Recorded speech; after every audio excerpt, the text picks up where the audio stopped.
guys, welcome to Miami Beach. This is beautiful. Hydrate this. 1942. Chapman. He is a top producing realtor. Oh yes, this is a fantastic listing. It does say Miami's Maverick. Right, exactly. So tonight we have dinner. We have The dinner. yacht. The yacht. Last night I'm in New York City. Today I'm on this beautiful yacht in Miami. This is Doma in Wynwood. Just opened last week. Jason Dady. He's named top chef here in San Antonio by San Antonio Magazine. We got to go check out the rest of Miami. You ready? I'm ready. Come Let's on. go. We do it in the spirit of going against the grain of the negative media, giving inspiring information, and having people walk away from our show with something of value. You're seeing a disruption in both the real estate and the mortgage space. A lot of people are just not willing to put in the work. What video does is that it demands an emotional response. You know what I love about this show? It's totally unscripted. Welcome back to The American Dream. This week, we're taking you to a city that is synonymous with the American Dream. And to me, it's a little slice of paradise. You're gonna be seeing the best properties, the best restaurants, and you're gonna learn a thing or two along the way. We're going to Miami, and I couldn't be more thrilled to introduce you to who you're about to see next. He's everything you think of when you think Miami Beach, and for that reason, he's our guide to explore one of the most glamorous cities in America. Take it away.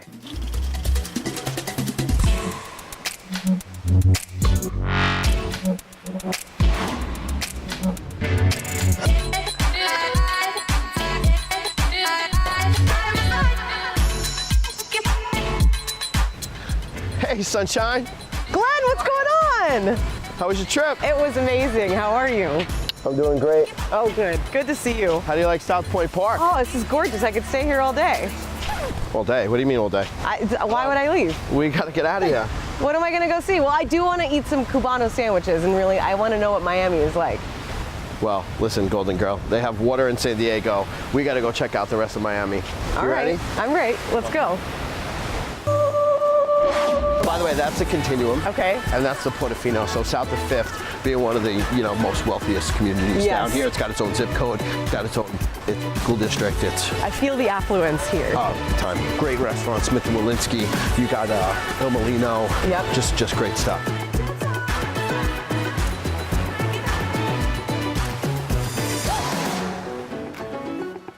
Glenn, I feel like my sunnies are way too what? San Diego. My sunnies. Sunnies. Yeah. What's a sunny? Well, these sunglasses. Oh, sunglasses. Yeah, jeez. Don't you feel like these are a little too San Diego? They're a little San Diego. Okay, I think I need some. Do you have any that are more Miami? I do have more Miami, actually. I had a feeling you'd come in clutch with some extra sunglasses. Wear them well. Okay. Be careful. Are these? You break them, you buy them. What are these? Versace's. Versace? Yeah, Versace. That's it. Did you steal these off a celeb? I did not. I bought them off a shelf. Okay, so where are we right now? So we are in Brickell. There was just actually a $14.3 million grant from the city that's going to clean this up underneath the railway from here. This is the Metro Rail. Okay. From here all the way back to the end of Brickell, which is literally only 14 blocks, but it's the most densely populated area down from New York City. The population is quadrupled in the last 10 years. Yeah, I was going to say, So if you look Miami's at- known as the Magic City because it's grown so much in the last 100 years. This right? area, there was nothing. Every lot was vacant. There was nothing here. Oh my gosh, look at this. Oh my God, it's a huge iguana crossing. Crossing the road, watch out. They have that in San Diego? No, I've never seen it. I've never seen it. Get bit by sharks, but not an iguana. Everybody respect them? Everyone? Yeah, I mean, what are you gonna do, run it over? No, you can't. Bro, break your all these car people on that from- thing. Okay, I feel like I'm officially You're officially in Miami? in the city, yeah. You're in. Before we go anywhere else, I'm so thirsty. Can we get a drink somewhere? You know what the rule of Miami is, right? Stay hydrated. The rule? Oh, Stay hydrated. Stay hydrated. Right, All right. exactly. Okay. It's 5 o'clock somewhere. We're at the Epic. Let's go grab that drink. I know you're thirsty. I feel like this is the right place to be, and I'm so thirsty. Leave your sunnies. Give me my sunnies. Leave your sunnies back there. All right, let's rock and roll. And this is like one of the top restaurants around. Is it so sick that you have to have your sunglasses on? Trying to be a wise guy. Well, a little bit.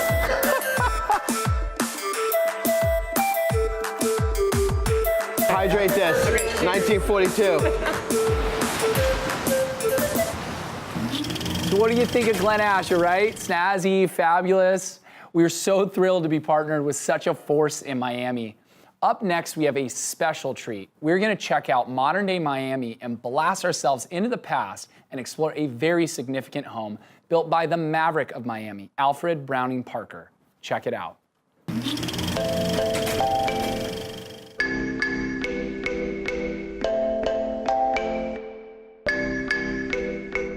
Amit, How's it going? I'm doing well. How are you? I'm doing awesome. Oh, man. Oh, you brought it. I did. Great to see you. Nice to see you too. Man, I stopped reading books in college. What is this? What did you send me? I'm glad you brought it, actually. I didn't think you'd bring it, but I got to show you something. Come on. Okay. So I'm really excited about this place, and Man. hopefully it starts to make sense with the book. This property is amazing. And look at this. The architect, this is one of the most famous architects. Okay. His name is Alfred Browning Parker. Have you ever heard of Frank Lloyd Wright? Yes. So he takes after him. He does so many things with them. Pretty much a local feel. Sure. And so it does say Miami's Maverick Mark. Right, exactly. So he's really good with that, with the architecture. People love these homes. Problem is, living in Miami with the sun and the views and everything, I don't have too many people looking at homes like this. Sure. That's why I send you the book, so maybe you can... That makes sense. You know what, I glanced at it, but I want to know in person. Tell me about this property. I get a sense that it's this mid-century modern with this grand outdoor area, but it's an extension of indoor. Tell me about the property. Right, exactly. So you did read a bit, so that's great. That's great. And so with this property, basically there's lots of woods, lots of darks. So as far as the property, it looks like this inside. Okay. So it's pretty awesome like that. So one of my challenges as an agent was trying to get people to come here and to look at a property like this, because it doesn't have views, like I mentioned. So what we did is I flew in my videographer from California, all the way from California. Hey. Isn't that crazy? I don't blame you. This home probably had so many great memories in the past. And what we're doing is we're creating a story with memories like that. And we think we're gonna really totally kill it with the video. The kids are cute. We are so excited about it. And pull at the heartstrings a little bit, make it emotional. Yeah, you know, we gotta do what we gotta Completely. do. But I think in the end, someone is gonna love this house. And that's why I sent you the book. I love these type of homes. It really is becoming a trend for people to revitalize a property, anywhere from Seattle to, of course, here in Miami, for people to take these properties, put, you know, their own personal touches on it, and really keep some of that character and that history, because there's a lot, as you see in that book, that goes with it. Yeah, and I'm so glad you're so excited about that, because that's the feeling I'm trying to get others to feel. Just attached to the property. Exactly. 100%. It's beautiful. Let's check it out. Let's go. Come on.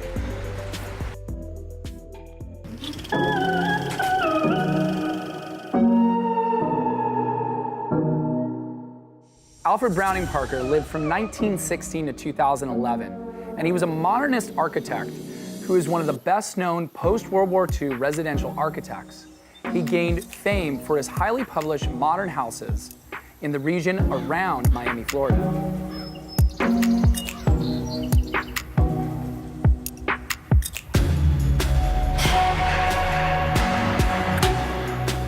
Alfred Browning Parker designed well over 500 projects in his 60-year career. Most notable were his own homes, especially the homes he designed for himself on Royal Road and in Gables Estates.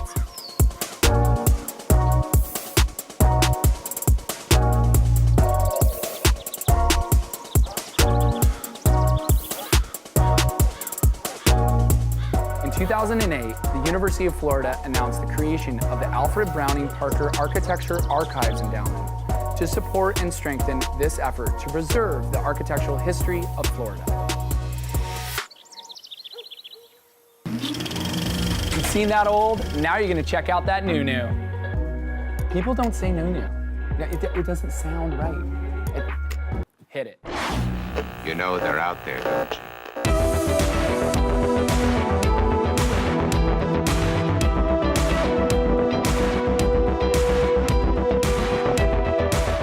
great guest lined up for you right now. Tad Chapman, he is a top producing realtor with Momentum Group of Keller Williams Heritage. Great to talk to you. Good to see you, Amy. Good to see you, Tad. I know you're a specialist in multiple areas there in Texas, but right now I want to ask you specifically what's going on with the San Antonio market. Well, there's a lot of things influencing the market here in San Antonio, and especially the interest rates, of course, are affecting buyers everywhere. But specifically here, we're seeing indicators that we're kind of at the top of the market. The best way I explain it is we're kind of, if you were watching a track and field race at the end of a 100-yard dash, right after the finish line, you see the sprinter. He's still moving pretty fast, but he's slowing down at a steady rate. And so right now we're just past that finish line and we're seeing things slow down a little bit. Things like appraisal issues are coming up. Several years now, we've had a ratio between the equity gain and the income increase on an annual basis in San Antonio has been a pretty big gap. And so those are all indicators that we're coming to kind of the end of the height of the market. And so what that means is if you're looking to sell your home and you want to get top dollar, now is a good time to do it. And of course, on the buyer side, interest rates continue to go up. So you're going to save a lot of money by buying sooner rather than later. Oh, that's good advice. And with the market the way it is, then I'm sure that you're aware of some of maybe the hot spots, the best communities. Why don't you tell us a few of the hot spots that you know about? You bet. Well, one of the hottest spots always in San Antonio is an area called Alamo Heights. Historically, that's a prestigious area. It has the #1 public school district in the city. And just kind of a nice blend of urban meets suburban. And yet it's costs quite a bit to live there as far as real estate is concerned. It's 2 to 3 times the price per square foot as many areas and other places in the city. So Hollywood Park, Chavano Park, Castle Hills, those are other areas that are similar. We're also seeing a lot of millennial movement to the urban areas. We've got a couple areas in town, newer developments called the Pearl, which is on the northeast side of downtown, and then Southtown, just on the southwest side of San Antonio. And so a lot of millennials are moving that way. And if you're looking for a little more acreage on the north side of town, Timberwood Park, Fair Oaks Ranches are both great places. And then you'll see we're probably an hour downtown to downtown from San Antonio to Austin. And so the bedroom communities between San Antonio and Austin, Civil Assurance and New Braunfels, those are exploding right now because really we're 10 to 15 years from really kind of being a twin city type setup. Wow. So with some of those communities you just mentioned, what are some of the draws? Like what's drawing in those millennials or what's drawing in some of those communities? You bet. Well, school districts, I mentioned with Alamo Heights and other places, I'm working with buyers all the time where the #1 factor that they're looking at is the school district wanting to get their kids, whether it's a specific elementary school or just generally in a high school district. And it's kind of strange because I moved to San Antonio 25 years ago and there wasn't much traffic then. And we're not to California traffic by any means, but it's increasing. Forbes had San Antonio as the #1 growing city in the country. I believe it was in May of this past year. And so that's having a huge influence on traffic. And so there are certain areas where maybe they aren't drawn to, but they stay away from because of the traffic. And then, of course, there's amenities like shopping centers, SeaWorld, Fiesta Texas, Six Flags, those kinds of things. Oh, it's fantastic. I know that you happen to have a preferred listing right now in one of those areas. Why don't you touch on that for us? Oh, yes. This is a fantastic listing. It's a 4-bedroom with 4.5 baths. So each bedroom has its own attached bathroom.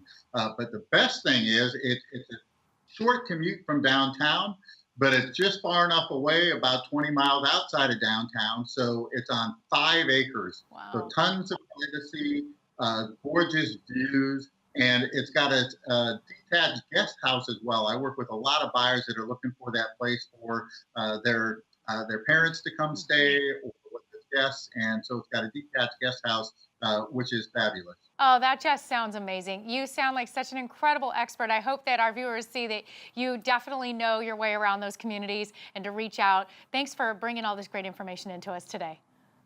Absolutely. Well, thank you, Amy. Always a joy to be on the show. Great to see you, Tad. Take care. Thank you. You're watching The American Dream.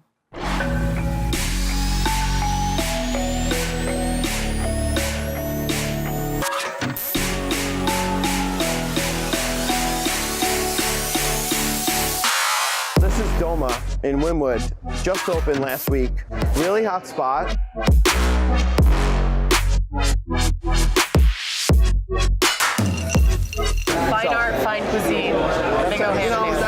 know what Miami's all about. Yeah. You know, the new Miami at least. Yeah. So what was Wynwood like a few years ago? What is it now? Dude, this place was all industrial, no development. So Moishe Mana came in, bought out a ton of space, so that a lot of all the big developers, and they said, you know, this industry district could be transformed from warehouse to new and cool. Yeah. So Wynwood is kind of like the Williamsburg in New York, but not as grungy. Okay. It's got a lot of bars, a lot of restaurants, great food. So the chefs here are actually trained under a Michelin star chef, and they open their own restaurant. Okay. And like, it's small. Look, there's what, 20 tables? Yeah, it's an Great. intimate feeling, but it's also very trendy and warm. That's it. And you can just tell it's whatever's about to come out of that kitchen is going to be good. You normally don't see. Hey, what is up, man? How are you? Pull over a chair. Grab a chair.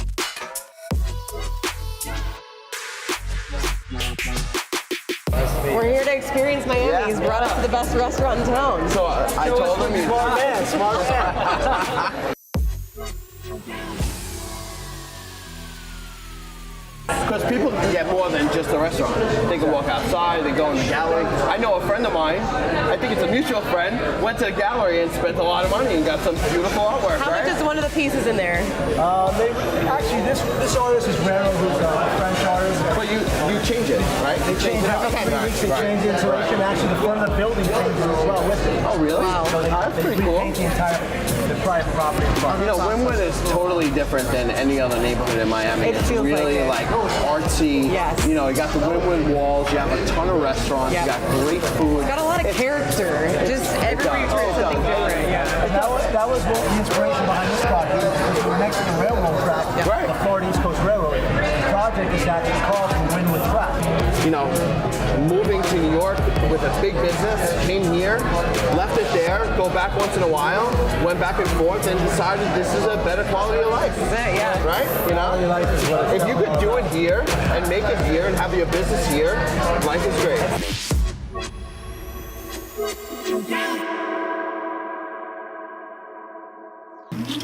I mean, that place looked awesome. A restaurant built into the train tracks with its own gallery next door. Miami has got it going on. If you thought that was cool though, wait till you see what we have going on in your town.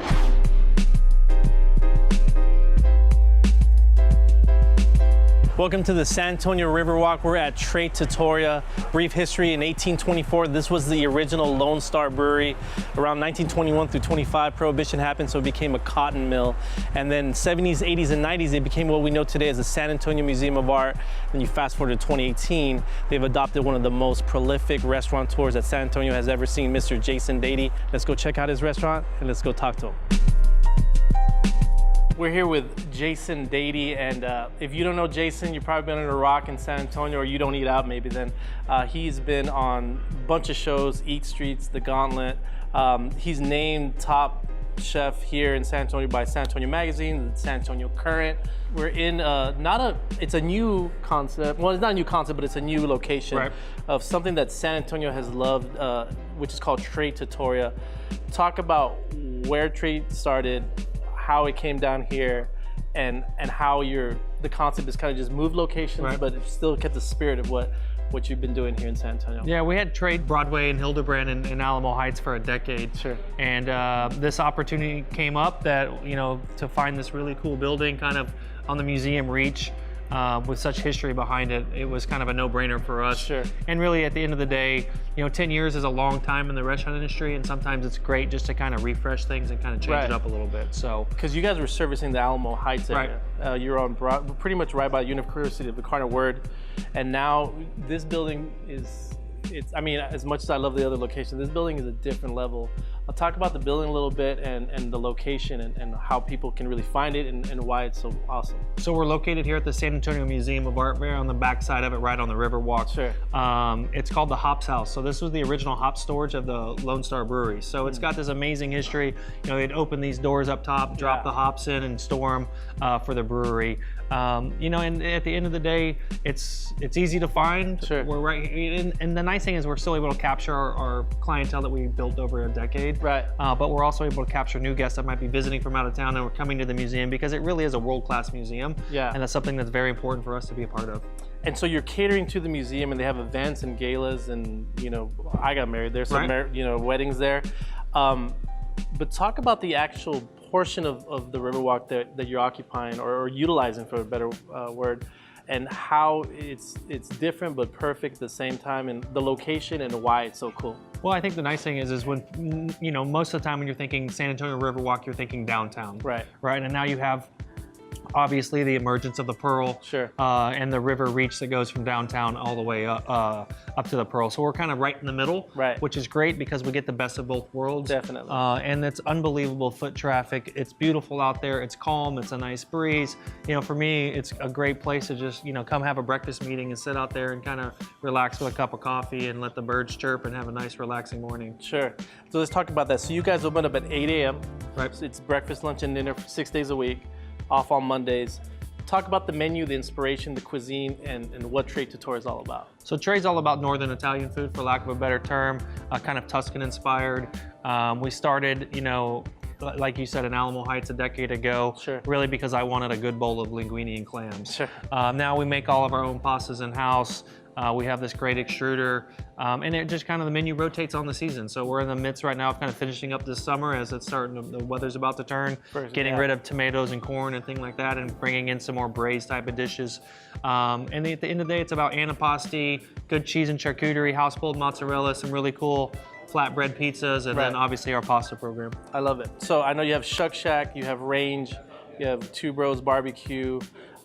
What's on the horizon for y'all now? We've kind of got all the corners of San Antonio covered right now. Over by the airport, downtown, Southtown, over by the Pearl off of East Grayson. Yeah. And so we are opening a restaurant in Austin called Chispas in February. Kind of a cool little low-key taco joint. Sure. But really, that's kind of I'm hoping right now that that's the last of our expansion for now. We really want to continue to focus on our catering business, which here in San Antonio is just emerging and getting bigger and better every day. So we have the great Jason Dady again. Thanks for hanging out with us today. Check out all the concepts of all of his restaurants online. He's tackling all of Central Texas and now I guess Austin, which is fine. And that's it. See you back in the studio.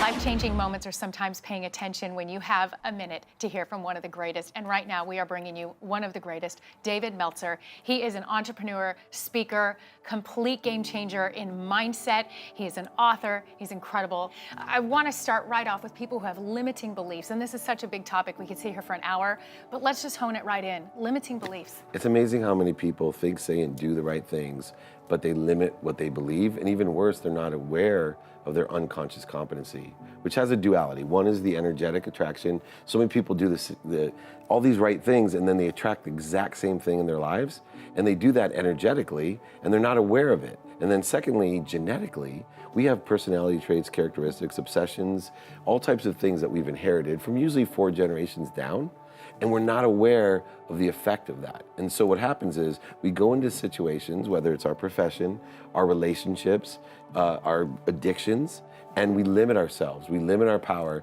And the biggest problem with people today is they don't ask for enough. I have no problem asking. I can be told no. I'll be told no 1,000 times, but the yes is so beautiful. Yeah, I love no. I have a philosophy about no, right? I dream and always say, look, what if you were only 25 no's away from getting what you want?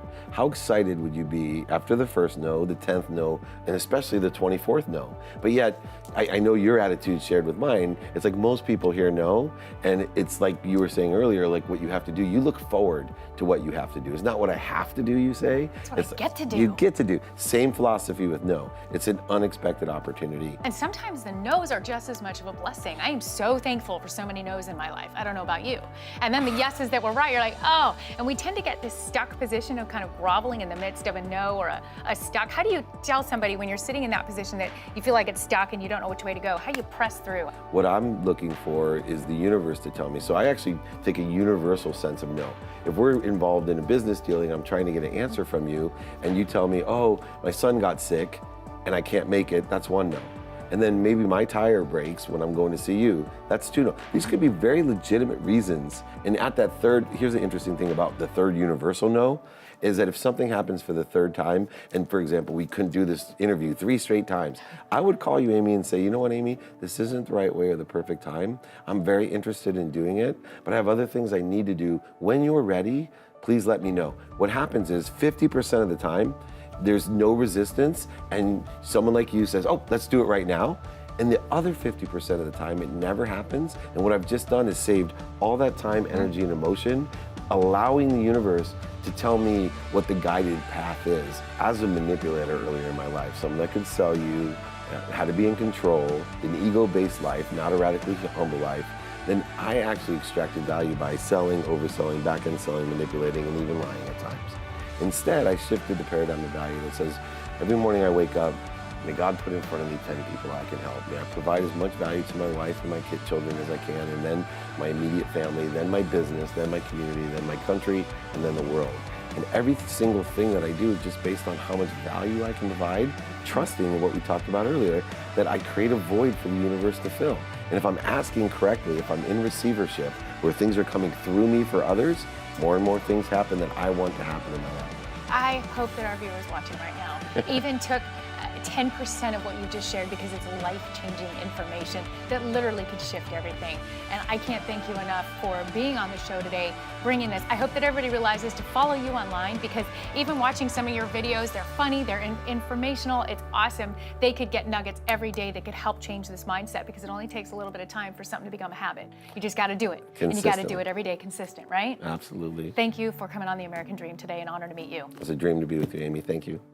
Make sure you follow David Meltzer. Follow us here at The American Dream. Check out his stuff. Follow the positive message that is being sent out. It could change your life. We'll be right back with more. At the end of the day, nothing is promised tomorrow, so it's all about living in the moment today.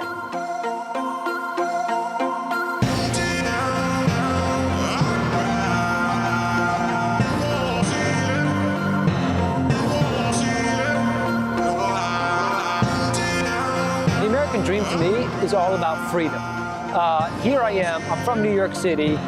Last night I'm in New York City. Today I'm on this beautiful yacht in Miami because I have the freedom of choice to do what I want to do when I want to do it. And I chose that a long time ago, that I wanted to live a life with no boundaries. And that's why I'm here, and that's why I'm supporting the show. It's all about living in a beautiful city, doing what you want to do, when you want to do it, with the people you love, and just having the time of your life every single day.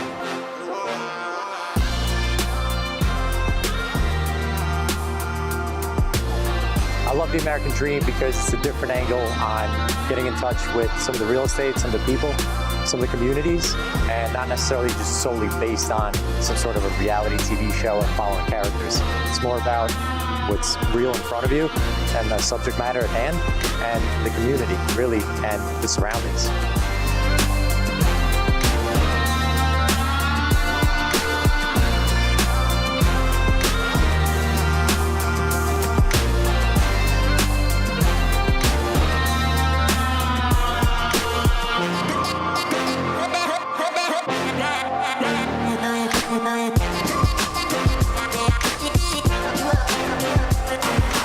When I first heard about the American dream, I thought to myself, that's basically what I've been living. I got here 18 years ago, and I was lucky enough to get on that track of living the American dream, which is come with nothing and make something of myself. So that attracted me to the concept.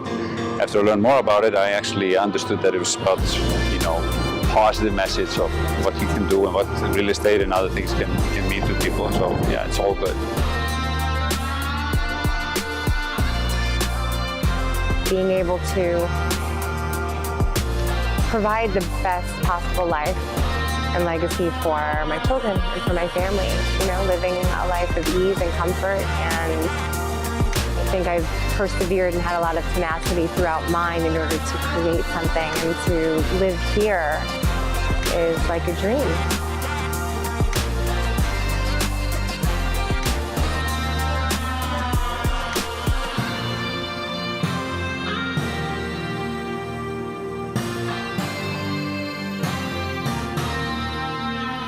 It's all about working hard, doing what you want, and being happy with it.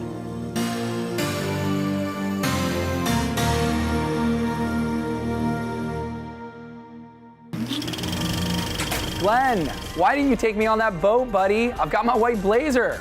I mean, these guys are living the American dream for sure. If you think you have a great story for the American dream that tells a story of both real estate and entrepreneurship, we would love to have it on our show. And until then, dream on and dream big.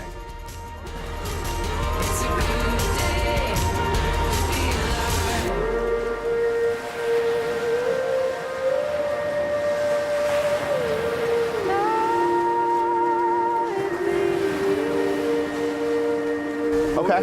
The Cuban lunch today in Old World, Miami. I thought that was tomorrow. Okay, is that the taco That's place? tomorrow, Perfect. correct.